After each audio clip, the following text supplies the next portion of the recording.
David L. Roll, a Washington-based attorney, has written books on Harry Hopkins, George Marshall, and Lewis Johnson.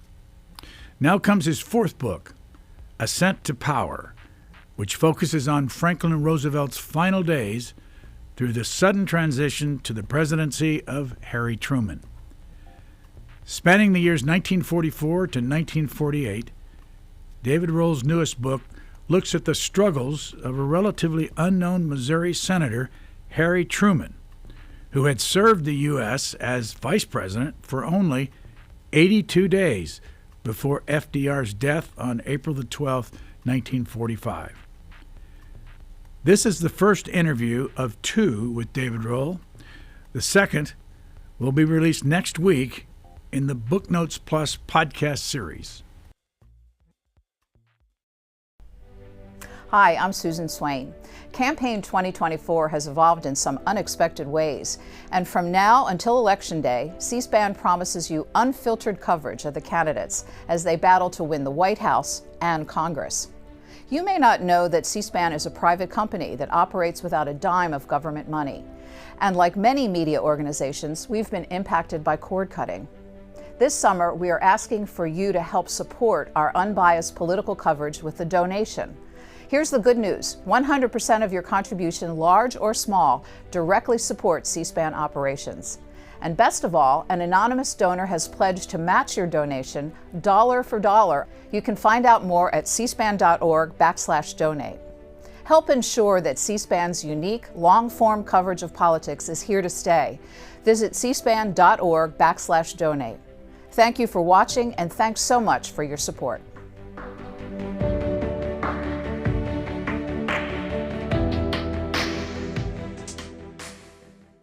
David Roll, why did you write the book Ascent to Power? Why did I write the book? I'm in that period. I've had 3 previous books, and I've never tackled a couple of presidents before, and I wanted to try that out. And I was really interested in the transition. I did a Hopkins book, I did a Marshall book, and and my first one was Lewis Johnson, the Secretary of Defense under Truman. But I was into that period, and I was fascinated, about how the transition worked and how unprepared Truman was. I knew that in advance, and how he came to be so important in the first term that he had after he took over as vice president. So it was something I always wanted to do, and I did it. So go into some detail about how he was picked to be vice president. Oh my gosh, it's a tangled tale. As I say, it's of chaos. It was chaotic and duplicitous. It was intentionally orchestrated by Roosevelt. He promised 2 individuals the vice presidency. Promised them both. Obviously, each one didn't know the other. One was Henry Wallace. He literally promised and patted him on the back a couple times. Said he was the man. And he also promised Jimmy Burns, who was really qualified, probably the most qualified, except he had a few problems with his background. He often was called the assistant president because he was in all three branches of the government. Burns really wanted it, and so did Wallace. But what happened is Roosevelt was talked out of Wallace, as he should have been, by the big city bosses. They said, "This isn't going to. We can't do this this time. You can't do it." And so, and Burns had problems with labor, and he had problems with, he was segregationist from the South, and so it took a long time, and Roosevelt was so difficult to deal with in terms of his the big city bosses would meet with him occasionally. You know, he's quite sick, so they had to pick their spots. And he'd go back. He said, "What about Douglas?" You know, he was kind of into Douglas, and finally at one of the meetings, he talked to Bob Hannigan, who was the chair of the Democratic National Committee and a Missourian, and he was a pro-Trump guy. So, you know, Roosevelt said at one point, "Okay, Bob, you know, tell me about your guy," and you know, Bob made his pitch, but the decision really was up to the big city bosses. In the end, he got talked into it. He reluctantly got talked into it.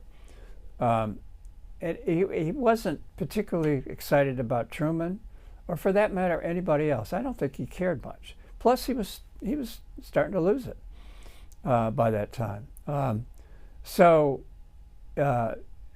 the opening day of the convention, Roosevelt wasn't even there. He was 2,000 miles to the west, you know, in the Ferdinand Magellan near San Diego. On his train. On his train, Ferdinand, yeah. And they had a radio hookup, and to the big city bosses, they had Truman in a hotel room. Truman wasn't sure, but he must have been sure what was going on. And the voice of Roosevelt comes across, you know, they put on the loudspeaker, the mellifluous voice. And finally Roosevelt said to Hannigan, he said, "You got that son of a bitch in mind, you know, in line?" And Hannigan said, "Yeah, he's like a tough old mule. He won't, you know." "Well, you tell him that if he wants to lose the war, then he can just say no." You know, he threatened him in that way. That it was, you know, he couldn't. And so Truman, who had told his wife and everybody else who would listen that he would never say yes. I mean, he came to that convention saying, "I'm not going to accept the vice presidency. I don't care what they say." And he promised his wife, which was very important. But in the end, when Roosevelt said that, he said, well, I could say, he said, "Holy shit," to the room. And so he accepted. And I just have to say, the relationship with his wife was such that she did not want him to accept the vice presidency, let alone become president, because she had some skeletons in the closet with her family. Did not want them to become exposed. Her father committed suicide when she was quite young, 16 years old. So, and that was a sin in that time and era, particularly with her. You just don't have that in your family. She did not want it to be. And she was really, really angry in the aftermath when he did accept. And they walked out of the convention, and she said, "Am I going to have to go through this for the rest of my life?" There was a huge crowd. And when they got in the car to drive back to Independence, Margaret wrote in her book that the atmosphere inside the car was Arctic.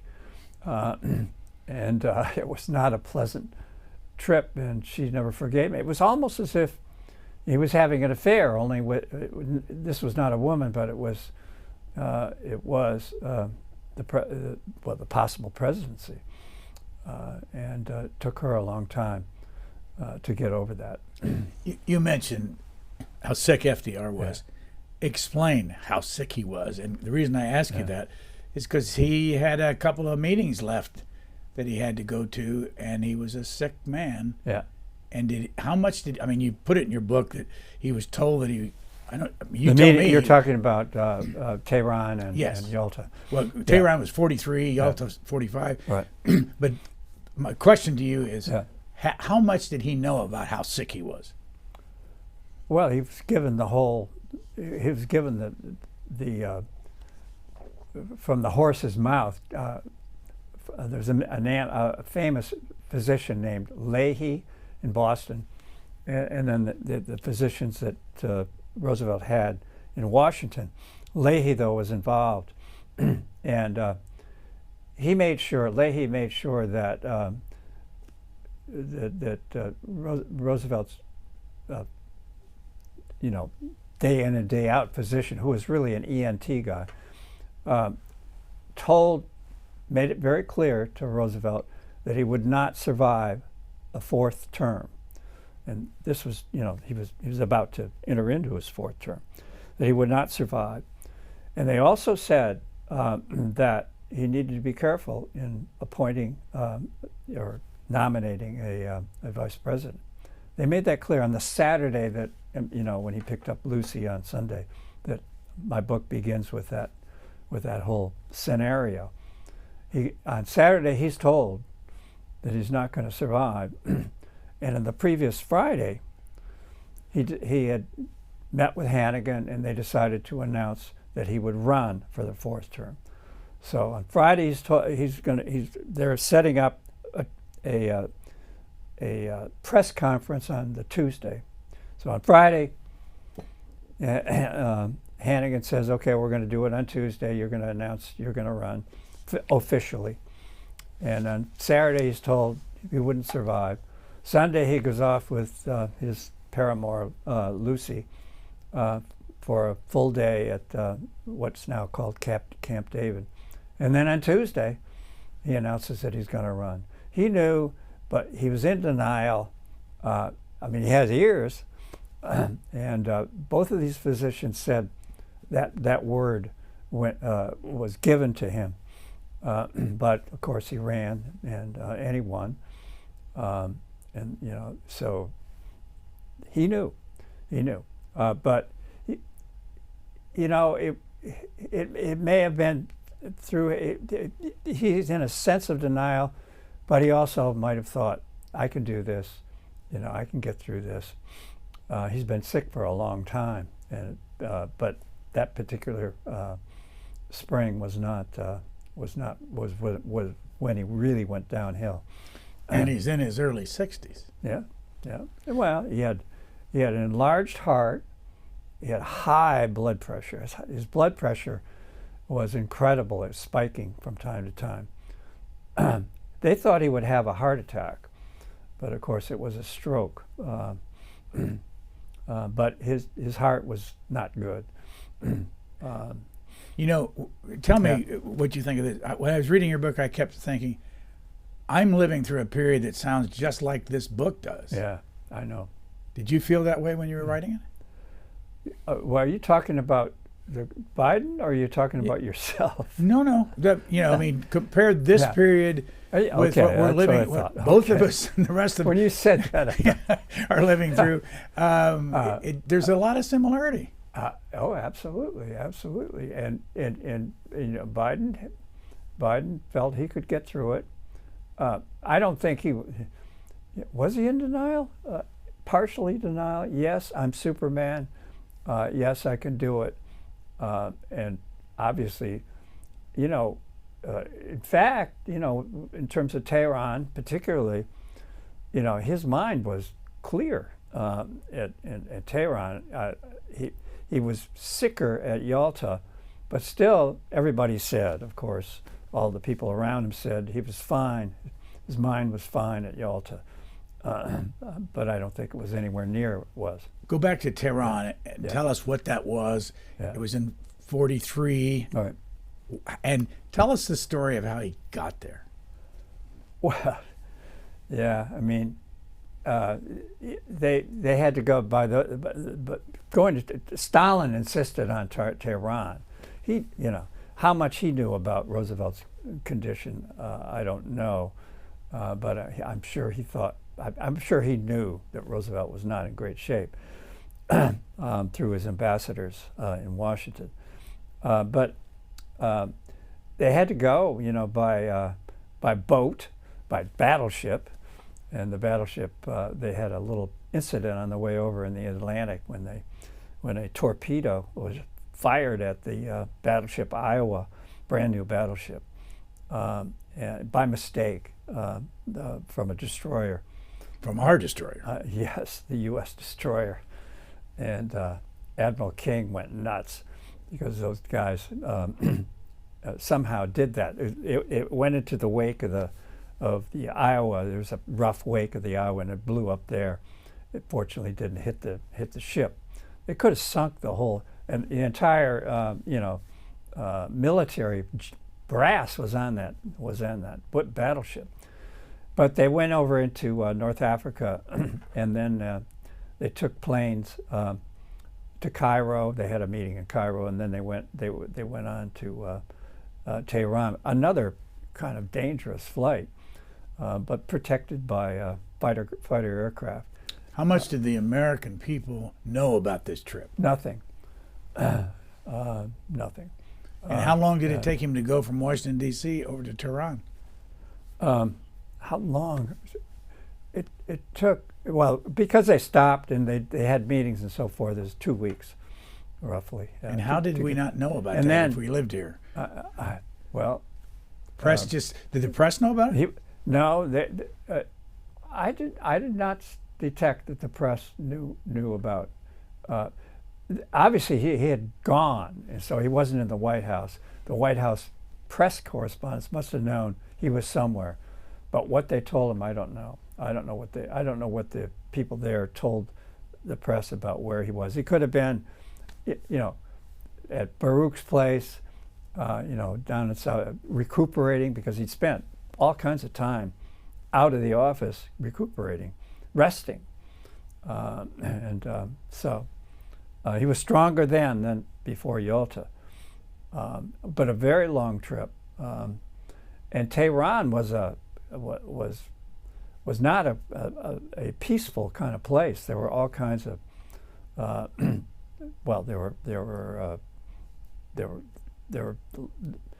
they did not want to go through the streets of Tehran from one embassy to another, and they ended up, as you have read, Roosevelt ended up staying in the Soviet embassy, which Stalin insisted he do that because they thought there were possible assassins in that city. So, but you tell that story in here about I do. The assassins. There was an assassination attempt that got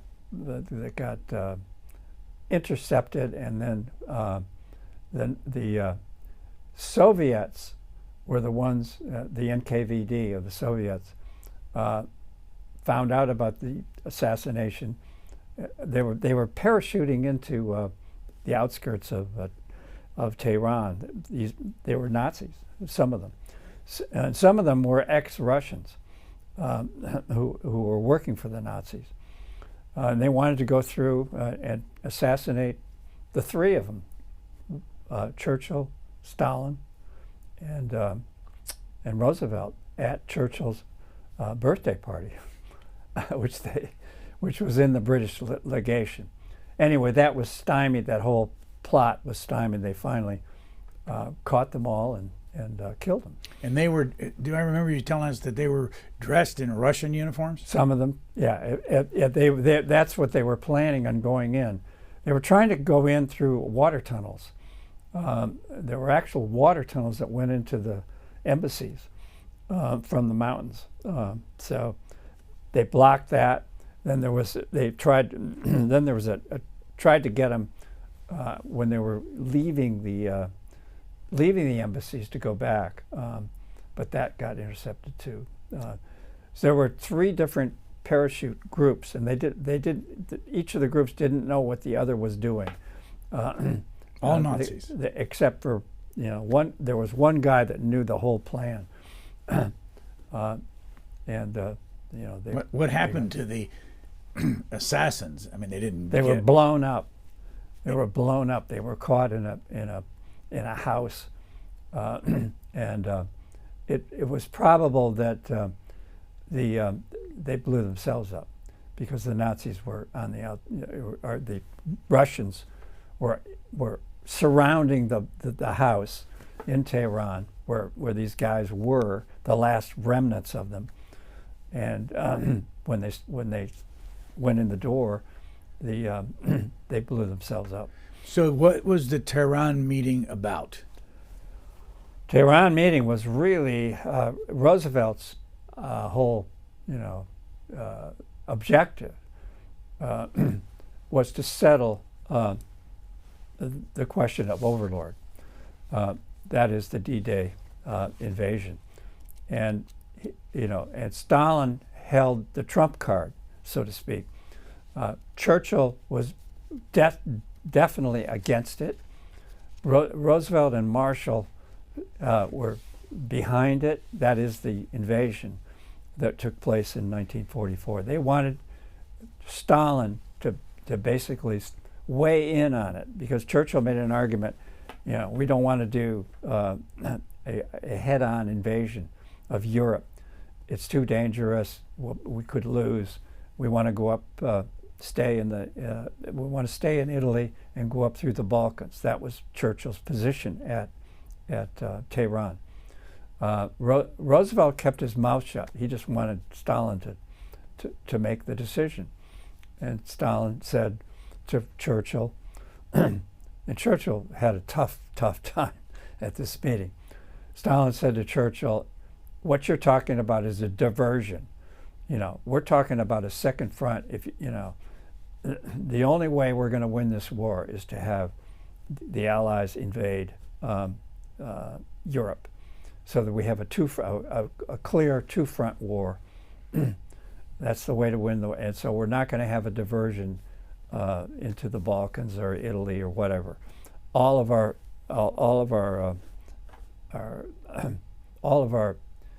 forces need to be trained on Europe, and that was exactly what Roosevelt and Marshall wanted to hear, and that was the major decision. There was also talk about if we prevail in Europe, will the Soviets help us with Japan? And Stalin promised that. So that's what they got. That was the major thing. There were all sorts of other issues, but the main thing was Stalin. And the other thing that Roosevelt wanted to accomplish was he thought, he could manage men. Hopkins used to say, that Roosevelt was a master charmer, a master at managing men. And so he was glad to be in the same, to be in the Soviet embassy, where he could have private talks without Churchill with Stalin. He had several private talks with Stalin, in which they talked about what about the colonies after the war, getting rid of them, and Churchill would never talk about things like that. They made fun of Churchill together because he was an empirist. He wanted to preserve his empire. Stalin really distrusted Churchill, but he had some trust in of course, I don't think he trusted anybody, but he had some trust in Roosevelt. And Roosevelt's objective was to establish a relationship with him. He thought they could actually be friends. Of course, that was somewhat delusional, but that's the way he was. And he made every effort to sort of separate himself from Churchill at this meeting. And Churchill was outraged that he was not included in a lot of these discussions off the record. You have a quote in your book. Yeah. I want to read. This is FDR writing to Churchill. I know you will not mind my being brutally frank when I tell you that I think I can personally handle Stalin better than either you or your Foreign Office or my State Department. Stalin hates the guts of all your people. He thinks he likes me better, and I hope I will continue to do so. Was this the first meeting of Stalin and FDR? Oh yeah. FDR, all through the earlier part of 1943, was trying to get a meeting with Stalin, and he wanted to have a one-on-one meeting, together. And at one point, Stalin gave in. He said, we'll do it in Fairbanks, Alaska, just the two of us. I'll come by ship or plane or whatever. Then that fell through in the summer because something happened that caused him to have a little distrust about that. So they finally had to have a three-party group, but Roosevelt made sure that there was plenty of time to talk to Stalin on his own. Yeah, and he told, and Stalin did, as I said before, he did not trust Churchill, and it went back to things that happened in World War I. Remember Churchill was one of the ones that tried to intervene in the Russia Civil War at or about the time of World War I. Near the end, remember there was the Bolshevik war, and Churchill got involved in that, and Stalin never forgave him. I read a lot of that in the Joe Davies. Some of the Joe Davies stuff. Joe Davies was an American married to Marjorie Merriweather Post, but he was a pro-Soviet guy because he was ambassador to Roosevelt. Was a friend. He was appointed ambassador in 1936 and 1937. He spent 2 years in Russia with Marjorie Merriweather Post, incidentally, and he became an advocate of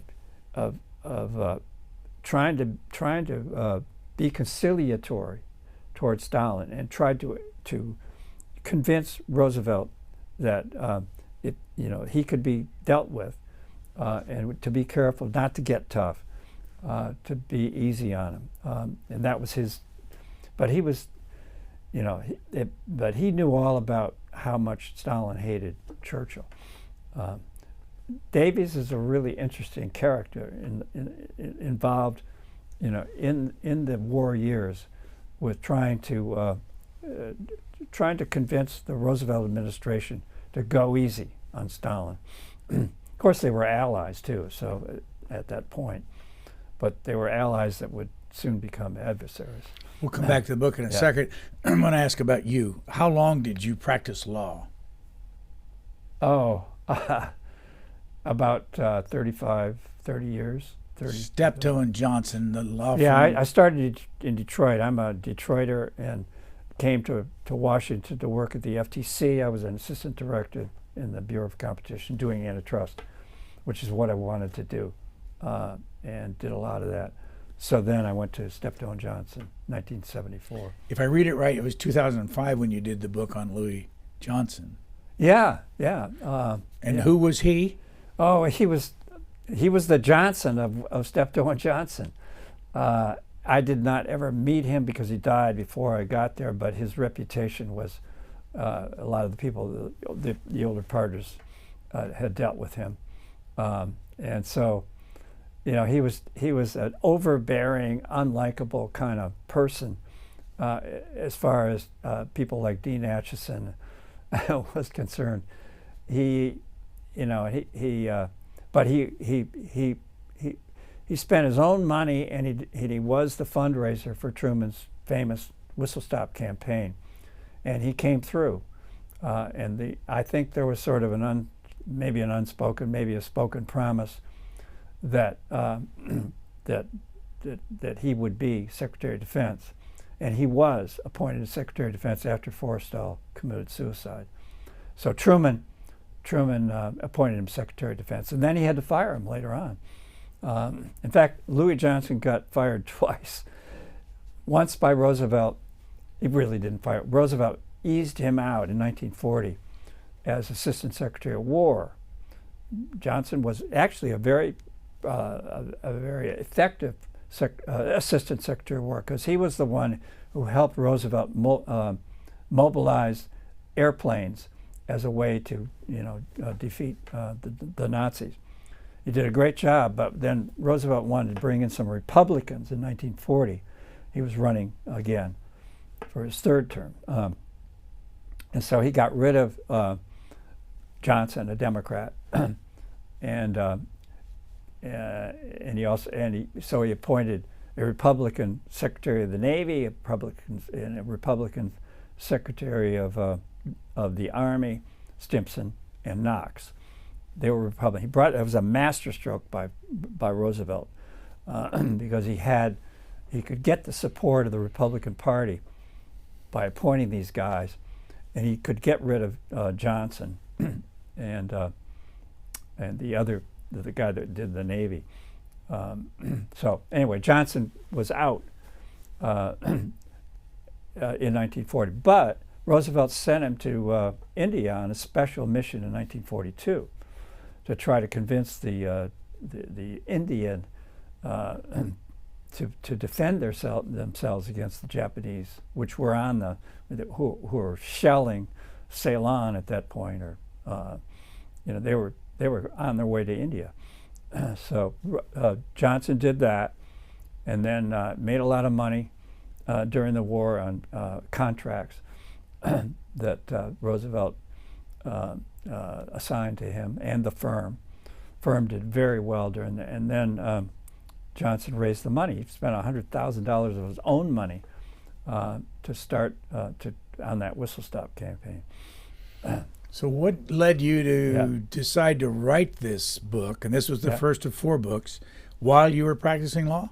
Well, I was tapering off a little bit, I have to say, because I went over to Clarksburg, West Virginia, where that's where Johnson started with Steptoe & Johnson. That's where the firm was founded.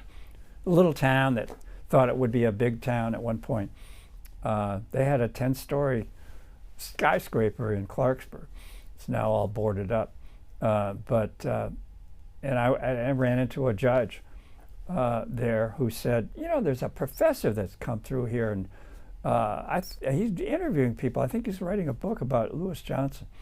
This is, So I contacted the guy. He was a PhD from Ohio State, but he was about to be president of a affiliate of Texas A&M in East Texas. I forget the name. They have those affiliate and he said, I'm about to take over as president. I can't do this book. I've got some interview notes. I'll give you everything. I said, can I look at all this stuff? Because I really wanted to dig into it, and took it home for a summer or whatever, and read it all. And then I said, I want to finish this book, and I'll get a publisher.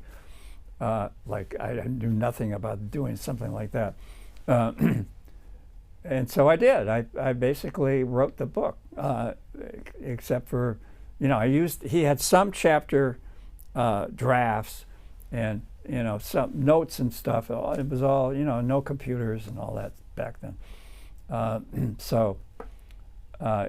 We just had we entered a little contract, shaking hands. I said, you get the name on the book, and I got my name under your name, and I got a publisher, academic, and it was Indiana, and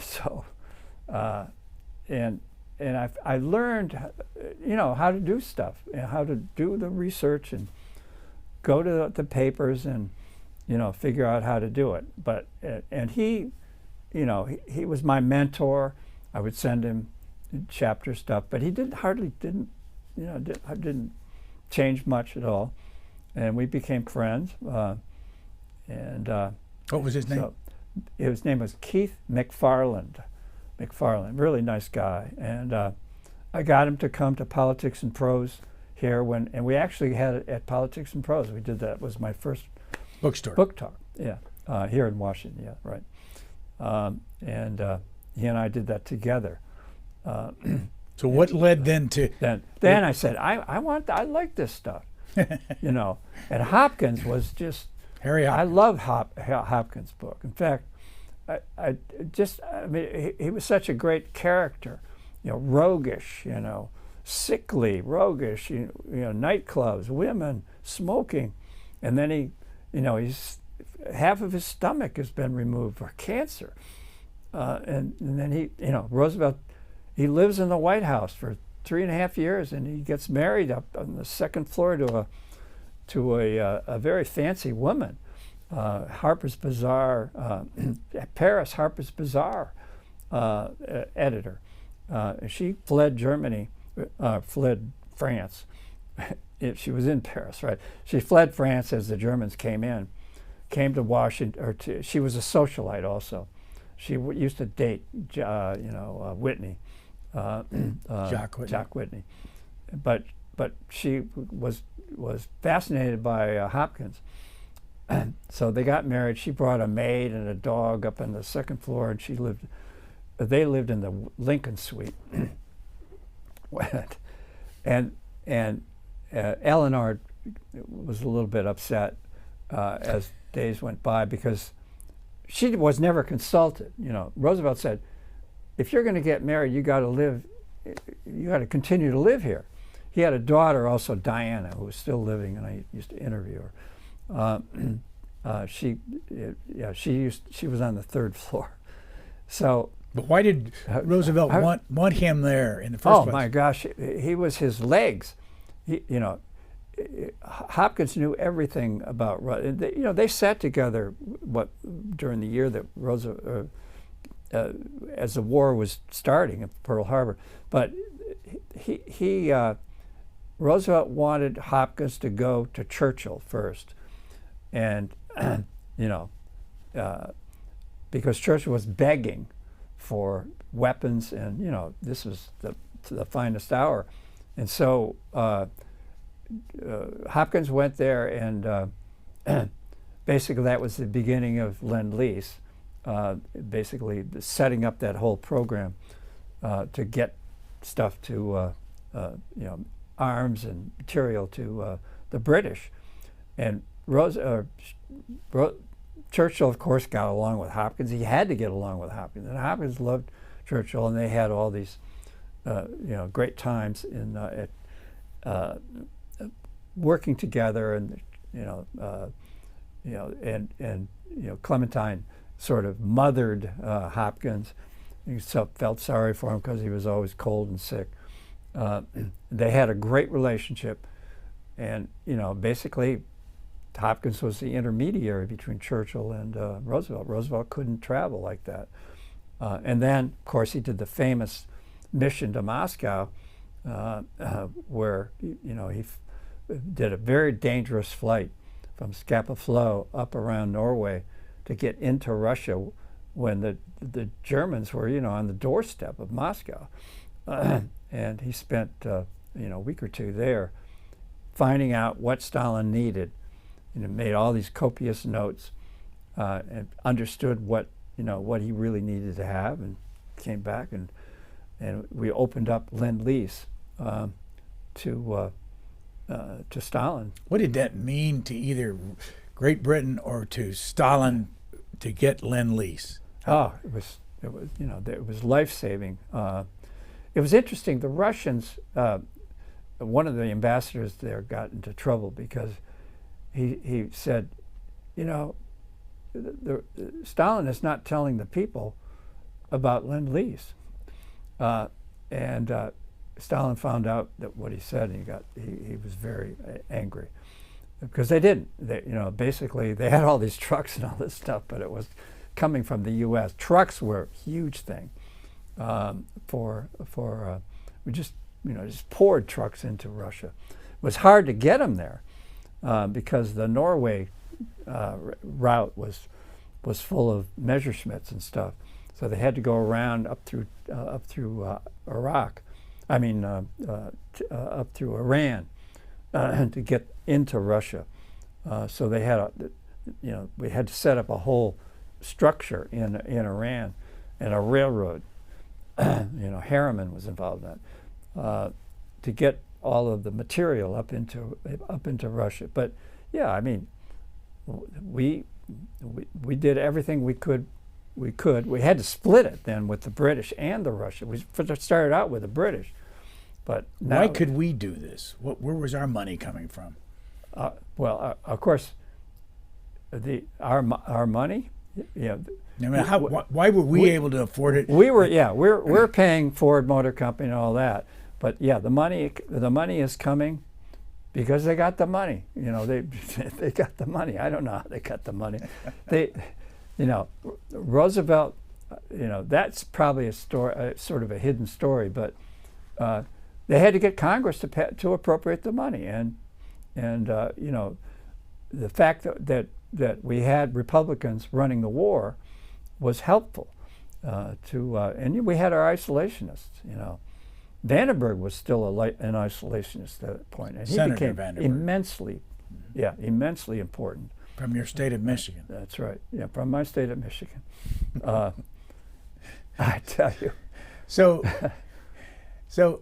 the next book you wrote was on George Marshall. Yeah. We could talk about any of this for hours, but why then did you go the next, and that would have been in 2019 you did the... I didn't finish it until 2019. Yeah, it took me about 5 years. But why? What intrigued you about George Marshall? Well, because I thought he was the most important person in World War II in terms of, mobilizing the army from scratch, 200,000, when he became chief of staff of the army.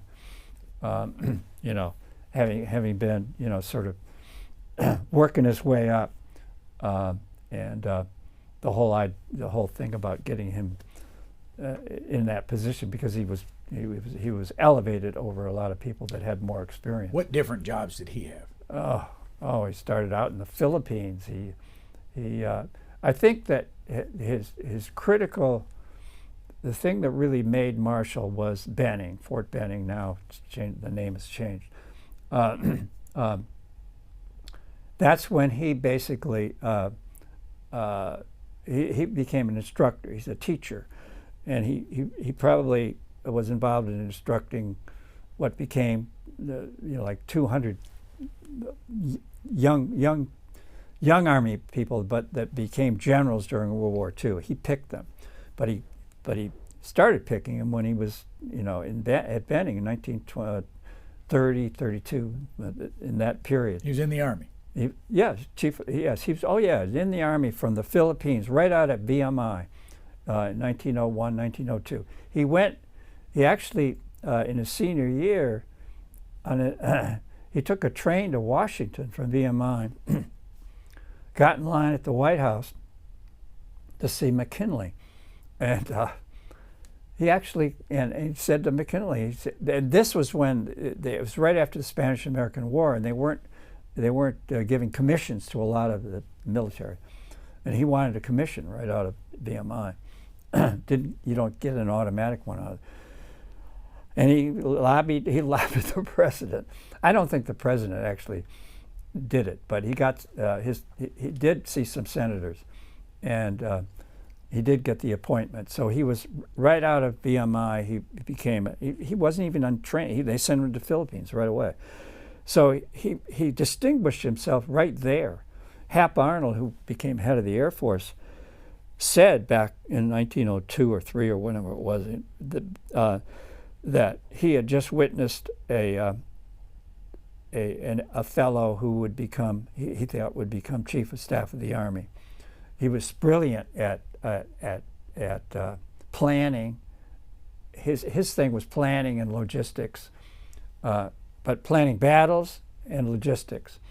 And he was a genius at that. He's very, very good at it. And he was recognized very early as someone to watch out. But things were slow in the Army in the 1920s.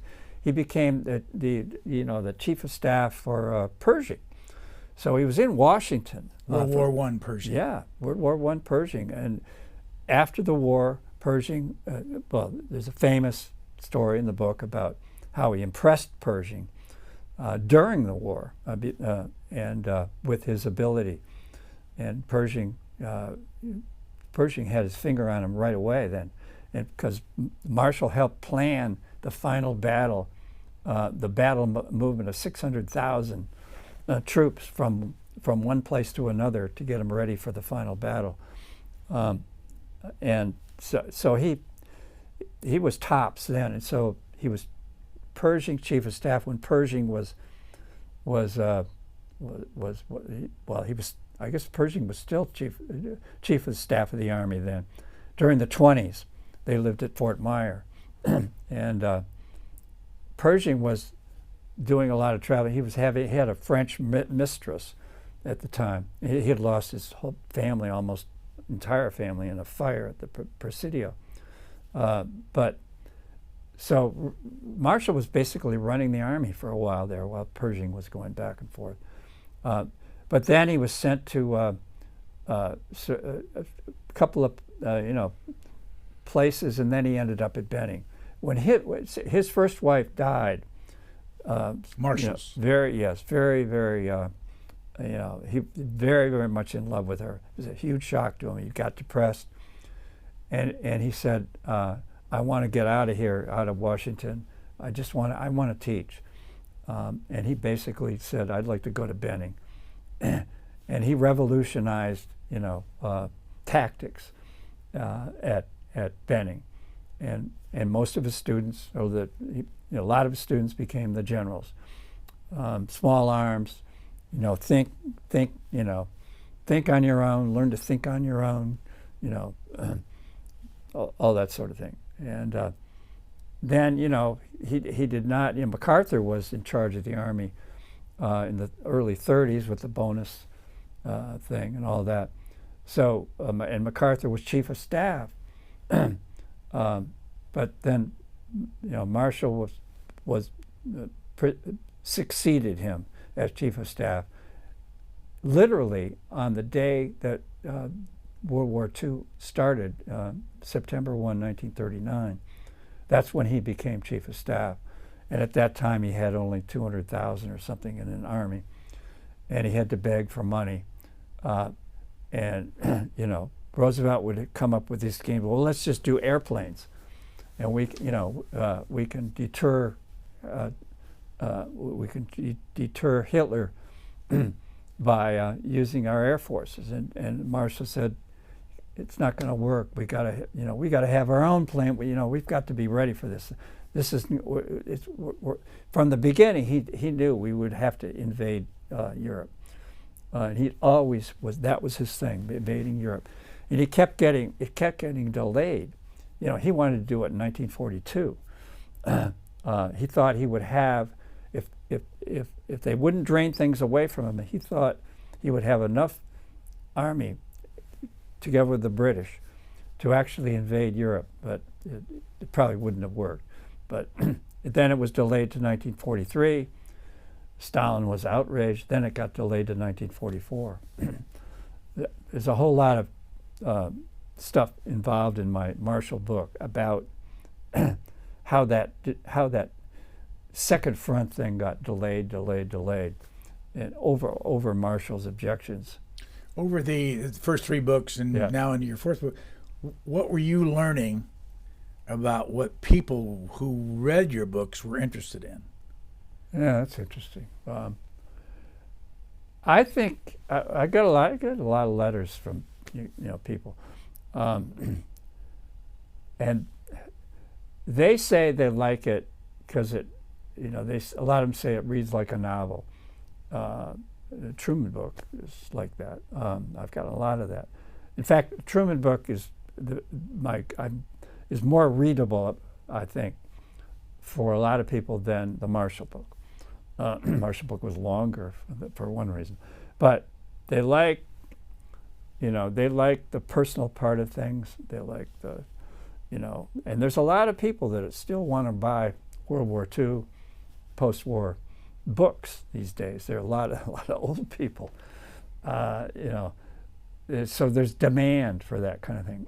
But they like the, I did a lot of research on, Marshall's wives, Hopkins' wives, their relationships, how, and then how Roosevelt and Truman fell into these in their own relationships. So you put together, it's a story. It's got to be a story, and there are the stories that we had in that era are just rich, and there are so finding out little pieces to put together into a narrative that and you end up taking chances on and making, coming out with your own opinions based on what I read.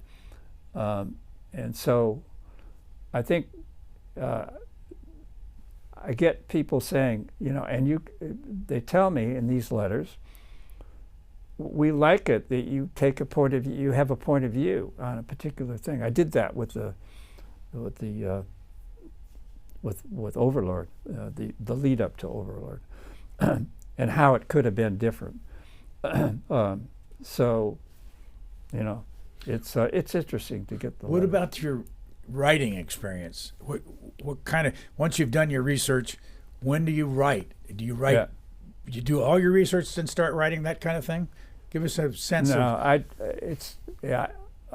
start out with a huge timeline, just to fill in when I'm researching. So, and I have a 50 or 60 page thing with which I fill in just chronologically to kind of build the timeline, what happened, key sentences, like the one that you came up with a few minutes ago with I hate your guts, Churchill thing. That was sure that's something you put in there, and then then each chapter, I go back and I kind of sometimes I end up writing something completely different than I thought I was going to write about in a particular chapter. I had this agent, Richard Wright, who died last summer, but he was a taskmaster in terms of a proposal, for the editors to see. And it was like I had to outline every chapter. I had to start out by writing a 2 or 3 sentence summary of the book. Capsulize it. Of each chapter. The first thing is just a small paragraph, maybe 2 or 3 sentences, what this book is, and then maybe a 20-page what this book is, and and hone it and try to you build it out a little bit and build it out, and then you outline the chapters. But I'm telling you, most of the time, the chapter outlines that I write are not the chapters that I put in the proposal, are not the chapters that I actually write, because things just develop, and I get I have to write a prologue, and then the prologue gets thrown away, and so I rewrite as I go, and I research as I go. I want to find out about this, so you have to take 2 days to go to the Library of Congress or somewhere to find out about this. So what was one of your favorite sources in writing all 4 of these books during your research? Where did you find the most solid information that helped you write these books? Well, the main source is what I call FRUS, F-R-U-S, Foreign Relations of the United States, and it's all online. So you have all of the major decisions. You have all the documents involved in the war. It's not all there but the Foreign Relations of the United States. I mean, that's what really happened in terms of the decisions at the highest level. But if you take somebody like Hopkins, Sherwood's book, Robert Sherwood, the playwright, he's all kinds of awards. He's a brilliant writer. He wrote a book. He got Hopkins's papers. The papers didn't go to the archives. Right after Hopkins, at the end of his life, Harry Hopkins he had the whole story, all these papers of his, and he wanted to write a book. And so he had no money, and his wife had no money, even though they lived, this rich life. And he lived on Central Park East, in a mansion, a 6th-floor mansion. And so and I found out Harriman put him up there. Averill Harriman. Averill Harriman. And spent the money on it. Spent the money. And all the papers were there. And Sherwood was, of course, a New Yorker, and he was there. And so Hopkins, he couldn't write the book. He was always, procrastinating and so forth. And then finally died. But Sherwood got a hold of all those papers, and he wrote a book, The Intimate History of Roosevelt and Hopkins, which got the Pulitzer Prize. And it had all kinds of documents in it, the key documents in it. So that's a secondary source, but it is critical to the whole story of World War II, I think. So you got to have that. And obviously, I still use it. It's still relevant. I have another book in mind. And I'm going to go there. Go back to that. Tell us what it is. No. Let me. I did some research because of your book, and this is just to put it in context. Your Louis Johnson character, or Louis Johnson, with a step-toe and Johnson man, he lived to 1996. He was 75. Not to 90. No, Louis Johnson died in 1965. Louis Johnson. Anyway, go ahead. Sorry. I don't. The date I have is April 24th, 1966. Would be easily my 66. Okay. My mistake. Anyway. Okay. I thought you said. Okay. Go ahead. Okay. No, I just want to put it in context. Harry Hopkins died at age 55 in 1946. That's right. George Marshall died at 78 in 1959. Right. FDR died April 12th, 1945, which we'll get back to here with Harry Truman. Truman lived to 1972, and he was 88. So let's go back to Harry Truman for a moment. Yeah. You do. I've seen you do this on your other books. You do describe people as people. So I want to ask you to describe Harry Truman. What? Tell us what you thought of him and what he was all about. Well, he was scrappy. He was a scrappy guy. He was direct. I think he was authentic. He was an authentic kind of person, real. He was, and he, for the most part, he told the truth, but he would embellish things. He was, and maybe for his legacy in his memoirs, which I actually have, the signed memoirs that Truman gave to Louis Johnson. I have those. They're separate, beautiful 2-volume. But he says things. For instance, he said in his memoirs that he knew nothing about the atomic bomb until Stimson told him. Well, that's not true. He knew it. He knew all about the atomic bomb. Why did he know? Because he was the head of a commission during World War II, which was really the reason he got to be vice president.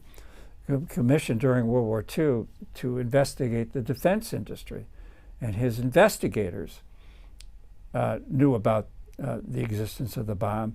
And I have oral histories that say that, and they told Truman about it, obviously.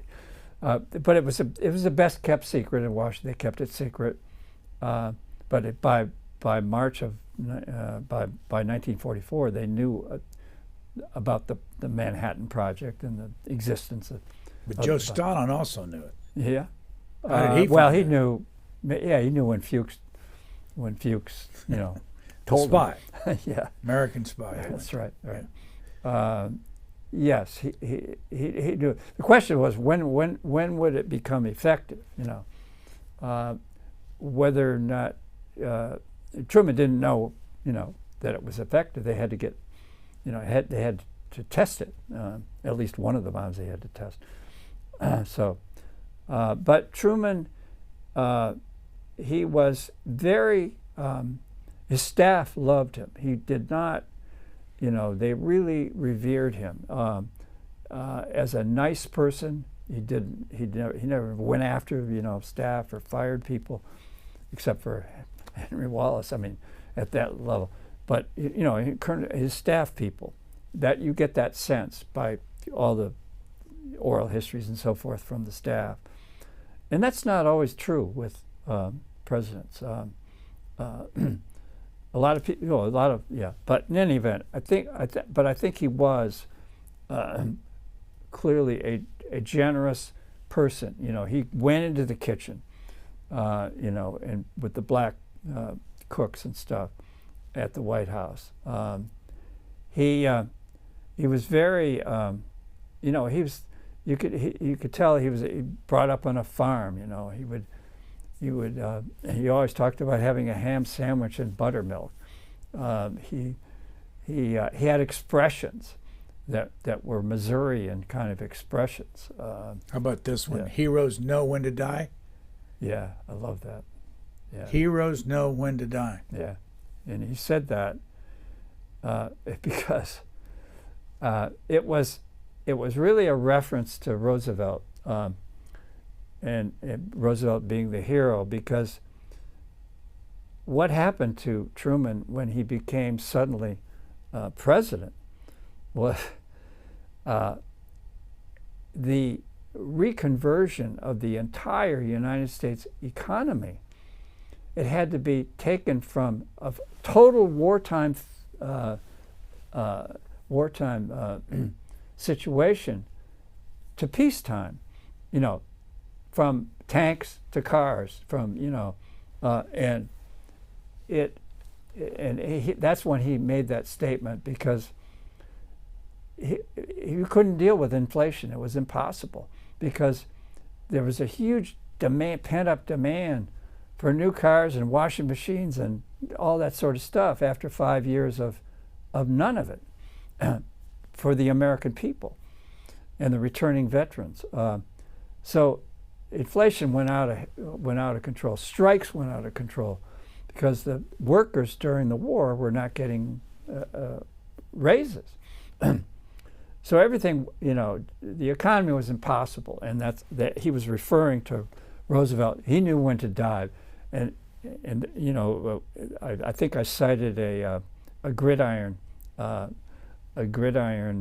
dinner right after the war, and when Truman said, "Peace is hell," and he was talking about the strikes and the inflation. So he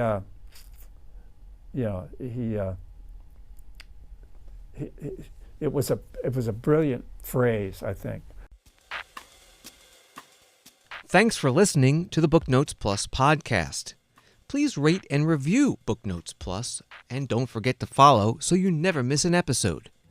Questions or comments, we would love to hear from you. You can email us at podcasts@c-span.org.